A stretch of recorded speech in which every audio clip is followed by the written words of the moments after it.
यात्री कैफे है, हर एयरपोर्ट में होना चाहिए। तो उसके बाद हमने चेन्नई में खोला, फिर अहमदाबाद में खोला, फिर पुणे में भी खोला और आज भुवनेश्वर में आज खोलने आए हैं। और यहाँ पे भी रेस्पॉन्स देख रहे हैं, काफी अच्छा रेस्पॉन्स है। अभी 2-3 यात्रियों से भी हम मिले।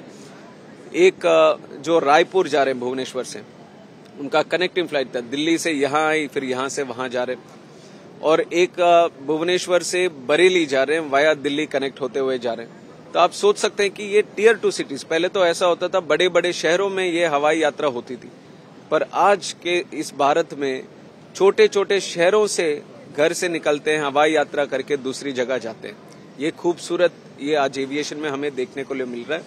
और इस प्रेरणा जो मिल रही है हमें, ये यात्रा जो बढ़ते जा रहे हैं, यात्रियों जो बढ़ते जा रहे हैं, उसके तहत हम आगे जाते हुए भी और बहुत सारे एयरपोर्ट्स खोलने का एक प्लान है। जैसे विकसित भारत 2047, उस समय तक करीब 350 एयरपोर्ट्स बनाने का एक लक्ष्य हमने रखा है। और ये अगले 10 साल में 120 नए डेस्टिनेशंस खोलने का भी एक लक्ष्य हमारे बजट के थ्रू हम कर रहे हैं।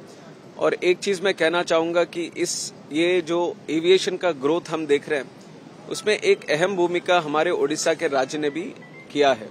ओडिशा में जिस तरह से भुवनेश्वर का एयरपोर्ट की बढ़ोतरी हो, या फिर यहाँ पे बाकी सारे जो एयरपोर्ट्स हैं, जैसे छोटे एयरपोर्ट्स जैसे उत्कला, जयपुर, झारसुगुड़ा, रोरकेला, ऐसे बहुत सारे छोटे छोटे एयरपोर्ट्स भी आज बड़ी सारी कनेक्टिविटी के साथ वो भी आगे बढ़ रहे हैं। और हमने देखा कि ओडिशा में करीब 20 और एयर स्ट्रिप्स हैं, उनको भी हम कन्वर्ट कर सकते हैं। तो यही हमारी स्टेट गवर्नमेंट से भी आज एक कार्यक्रम हमने रखा है, ईस्टर्न कॉन्फ्रेंस आज भुवनेश्वर में हमने रखा है। और आदरणीय मुख्यमंत्री जी मोहन जी भी उसमें शामिल होंगे। तो राज्यों से भी हम मिलजुल कर काम करेंगे एविएशन के ग्रोथ के लिए। और हमारा एक लक्ष्य रहेगा कि एयरपोर्ट्स जितना हो सके उसका भी हम आगे बढ़ाएं, नए एयरपोर्ट्स की शुरुआत करें। जो एयर स्ट्रिप्स हैं, काफी सालों से ब्रिटिश के टाइम से एयर स्ट्रिप्स पड़े हैं, उनका भी हम डेवलप करके एयरपोर्ट बनाएं। और जो एयरक्राफ्ट कनेक्टिविटी है उसको भी बढ़ाएं। अभी जैसे यहाँ पे राज्य सरकार भी अच्छा कार्यक्रम, ये वायबिलिटी गैप फंडिंग देकर कनेक्टिविटी को बढ़ाने के लिए एयरलाइंस को भी एक अच्छा सा स्कीम दे रहे हैं। तो उसके लिए भी मैं धन्यवाद देना चाहूंगा राज्य सरकार को। उसके वजह से इंटरनेशनल कनेक्टिविटी हो या डोमेस्टिक कनेक्टिविटी हो, भुवनेश्वर से वो कनेक्टिविटी देने के लिए काफी उत्साहित है एयरलाइंस भी। तो इस तरह के नए नए स्कीम अगर राज्य सरकार भी आगे आके करता है तो एविएशन में बहुत अच्छा ग्रोथ हमें आगे जाके देखने के लिए मिलेगा। तो उसी के लिए इकोसिस्टम जो बनाना है देश में, एक तो एयरलाइंस एयरक्राफ्ट की ग्रोथ होनी है, एयरपोर्ट्स की ग्रोथ होनी है, और MROs हो या FTOs हो, जहां पे ये पायलट्स की जो ट्रेनिंग होती है, हर चीज में हम आगे ग्रोथ करने की एक दिशा में हम जा रहे हैं। तो मिनिस्ट्री ऑफ सिविल एविएशन राज्य सरकारों से, राज्य सरकार के वो डिपार्टमेंट से काम करते हुए ये एविएशन को और आगे बढ़ाएंगे। उसमें से एक महत्वपूर्ण एक काम जो हम लोगों के लिए जो कर रहे हैं, यात्रियों के लिए जो कर रहे हैं, वो है उड़ान यात्री कैफे। और हमारे लिए भी बहुत खुशी की बात है, जहां जहां खोलते हैं तो बहुत खुशियां देखने को मिलती है। तो आज भुवनेश्वर के सारे लोगों को, खासकर यात्रियों को मैं बधाई देता हूं कि ये इसकी शुरुआत हमने यहाँ पे की है।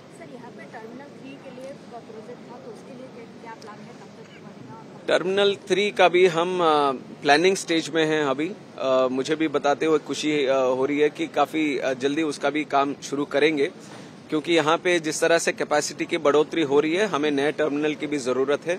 और हमने आप देखेंगे कि अभी एक तो हम अभी डोमेस्टिक टर्मिनल में हैं, एक इंटरनेशनल टर्मिनल अलग से है, और एक पुराना टर्मिनल है, बहुत पुराना। तो उस जगह पे हम एक नया अच्छा सा टर्मिनल बनाएंगे जो न केवल बढ़ती हुई कैपेसिटी को एड्रेस करेगा, बल्कि यहाँ की जो विरासत है, यहाँ की जो संस्कृति है, उड़ीसा की जो हिस्ट्री और लेगेसी भी है, उसको भी दर्शाते हुए एक अच्छा सा आर्किटेक्चरली एक बढ़िया बिल्डिंग यहाँ पे बनाना चाहेंगे। तो उसका काम अभी प्लानिंग स्टेज में है, जितना जल्दी हो सके उसको ग्राउंड लेवल पे भी उतारेंगे।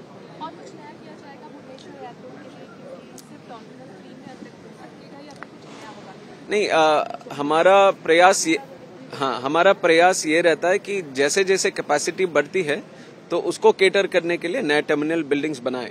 अगर ओडिशा की बात करेंगे आप तो ये जैसे मैंने कहा है कि 20 ऐसे एयर स्ट्रिप्स पड़े हैं ओडिशा के कई कई जगहों पे। उनको अगर सही जमीन वहां पे मिलता है, रनवे बनाने की एक क्षमता हम कर सकते हैं, तो वो सब एयर स्ट्रिप्स को हम एयरपोर्ट्स की तरफ कन्वर्ट कर सकते हैं।